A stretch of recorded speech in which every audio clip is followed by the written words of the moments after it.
I can't do it. We'll do it live. Okay. We'll do it live. Do it live. I'll write it and we'll do it live. F***ing thing sucks. You gotta love Wait, that. I got it back. You found it. We lost that for a while. I got it back. How's everybody doing? Yeah, good. Well, everyone out there, thanks for joining us. Episode, I'm going to go out on 17, I think 18, 17, 16, 17, 18. somewhere in there. Yeah, somewhere. I want to say 16, but it could be 17. I don't know. Who's counting? Who's counting? We're having right? so much fun. You've got more than math major. Who's really in you, counting? Yeah. And I want to take just a moment to congratulate my oldest son, Danny, on his birthday yesterday. All right. So, yeah. All right. Well, congratulations, Danny. And hopefully you're tuning in there and joining the podcast with us. So before we got started, we had this deep conversation on... As we usually do. As we usually Show do. prep. So I learned something new today. What is it called again? A Scottish egg? Scottish A egg. Scotch egg. A Scotch egg. Yes. Okay. I've never had one of these, so now I'm on a new mission to find a... It's a heart attack hand grenade. Wait, Okay. just an accident good, waiting Does to it happen. involve Scotch or is it Scottish? It's Scottish. Scottish. Okay, so it doesn't have Scottish. any liquor in this egg. No. No liquor. No. Okay. It's like a hard-boiled not egg even wrapped in no. sausage and fried. It's really good. It's deep fried. Deep fried. Is this something that a restaurant would serve? Yes, I've had one around here somewhere. I just can't remember where it was. Okay, so there's people that know how to make these and they make money selling them. Apparently so. Okay, it's Apparently not so. something that you cooked up and named, right? No. I didn't have time to be that creative. No. Okay. It's you can get a good Scotch egg at Renfest if you want to Okay. go to the Yeah, Renaissance that's true. Festival. So Okay. All right. that's my contribution. You have to order it with for an the accent, evening. though. Okay, so in the comments, if someone could put a picture of a Scottish egg, Scotch egg. Scotch egg, Scotch egg. egg, yes. Scottish Like egg, Scotch tape, only completely different. That's right. Scottish egg, no telling what we're going to get a picture of, right? So what Censored. are we talking about again tonight? I have no idea. Well, you're the one that came up with the title, so Before we were all talking about food, so now I'm hungry. I know. Exactly. I know. All right, we'll Yeah. have to rush through this podcast. So I'll go grab some dinner. some Scotch eggs. Do they come by the dozen? How do you order these things? It's a One good at a question. time? One at a time. Yeah. One at a They're time. usually Seriously, pretty big. they're They're pretty big. Like a handful. Okay. Yeah. So this thing Major like, League Baseball. Yes, that's what it looks like. So only different. all right. Yeah, but not. But Exactly not, the right. same, only different. Exactly the same, but only different. Okay, Mac. So you got the title there. So how to save money on your next build. Okay, so Absolutely. I mean, you think about all the people out there that I'm talking to right now. You guys Yeah. probably talking to the same people, and the bottom line is people are wanting to build. They've been cooped up in the house for the last year and a half, and they're wanting to build, but prices are high. right. So they're asking, how can I save money? What can I do myself? What's it going to take to get this project rolling? So thought a natural topic would be, how do we save money on the build job? Yeah, because I think we've spent most of the podcast going through the price cycle of everything increasing, right? Now the natural question coming out of that is, okay, my budget got diminished by what I can afford, so Yeah. how do I naturally contribute to reducing the cost, Yeah. right? And everybody's tired of waiting. Yeah, They're ready to everyone's- get things going. Yeah, ready to get things going. So, well, I'll throw out the elephant in the room on that one is to build smaller. So that's just assume that you don't want to build smaller, that you need, because I think a lot of the driving force coming out of the thing that we can't name on YouTube or we get. Yeah, that thing. I forgot what.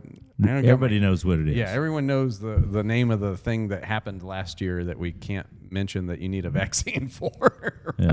Okay. I think you're skirting that. I think you're skirting I'm it now. skirting the issue just now, Yeah, right? that's So it. everyone knows. They're just going to block you out of this one. Yeah, We may This is get what you dinged for said. that anyway. Yeah, so exactly. putting thoughts in people's minds. Right. So, crazy thing. If we were just in Facebook, no problem. YouTube.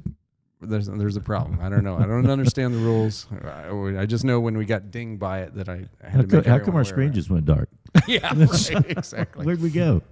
Okay, so a driving force. You're staying at home. You realize your house isn't big enough to have an office at, right? And you want to, you're going to be working from home now. I think a lot of people in America found that situation is true.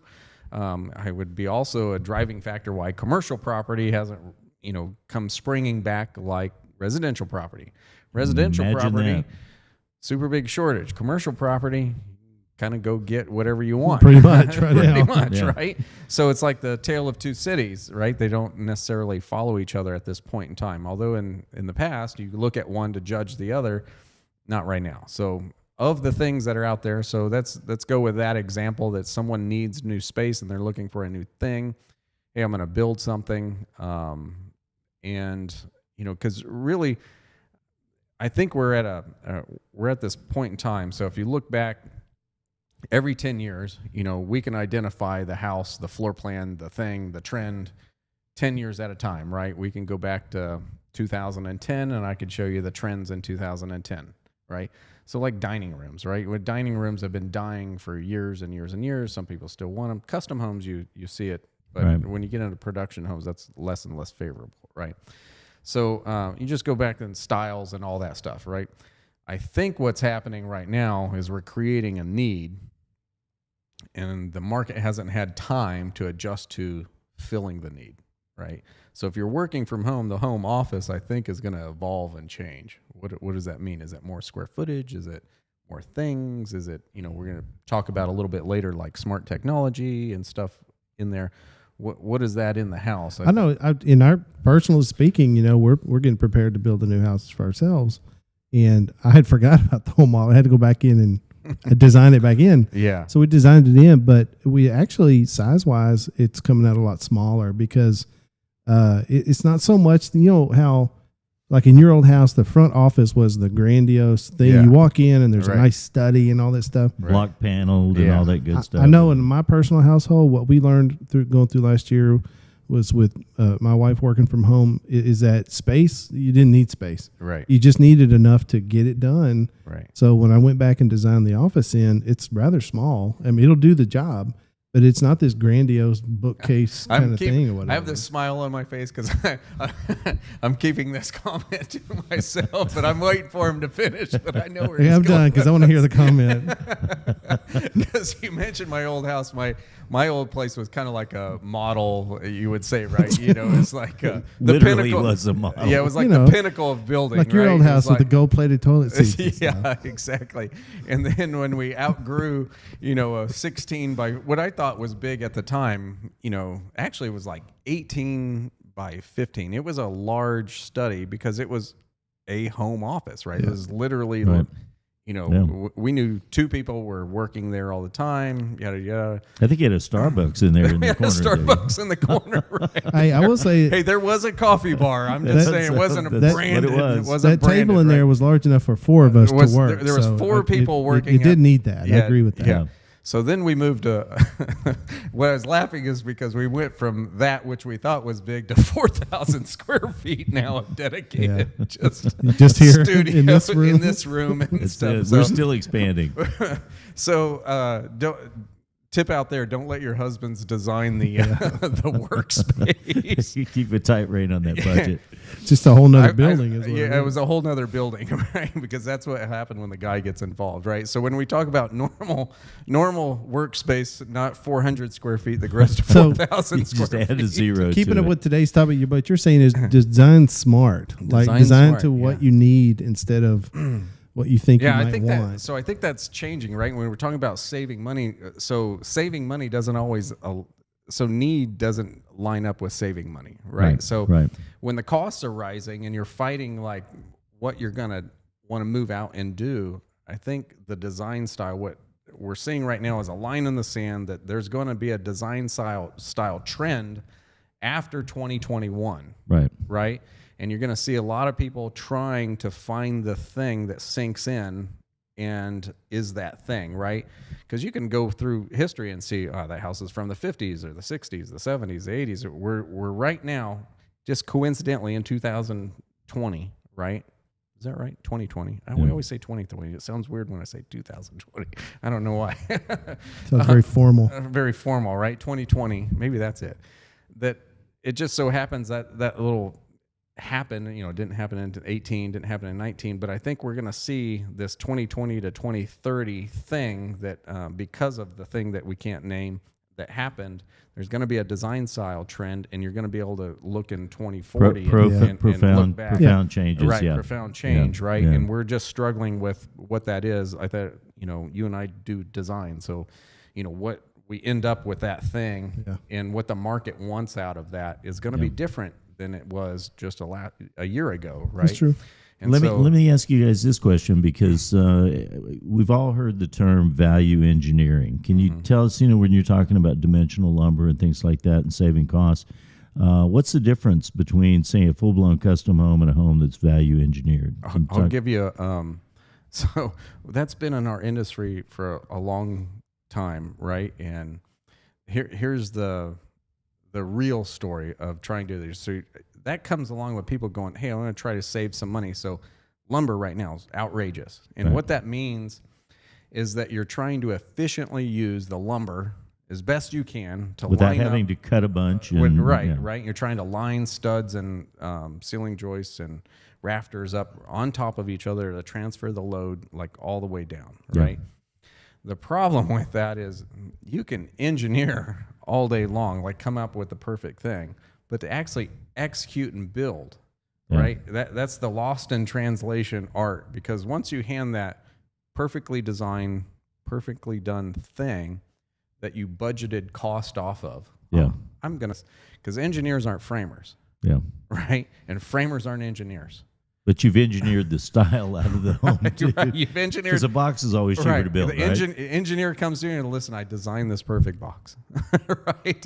And then the buyer's like, I don't want a box. I want it, I want things in it, right? And so they don't line up. Real world meeting value engineering, it can be done, but the money that you save out of cutting some studs out, just move from studs to engineer.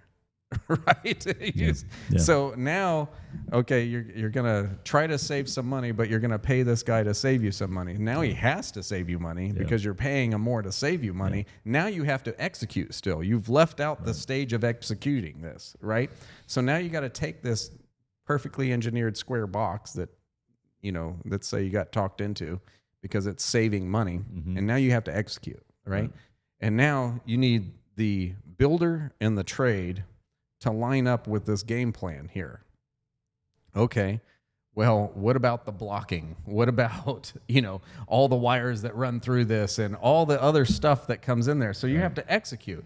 So in execution, there is some loss, there's some efficiency. So what I'm hearing you say is that it sounds good on paper. It sounds good, but the reality of the dollars saved, what you look at is what you're just substituting paying an engineer a lot more time to go through the set of plans, right? And time is money. Yeah. Okay. And even though studs are expensive, you can only arrange them so far. It's still 16-inch on center, right? I mean, at some point you still have to get, let's say you go 19-2 on center, right? The original idea of value engineering was honestly start removing the engineered beams out of the house. That's where, because anytime you're dropping off a 22-foot by 14-inch by 2-inch beam, that automatically equals into quite a bit of money sitting on the ground. But you taking that out and redesigning the home to load without that beam, half the time it's a wash, and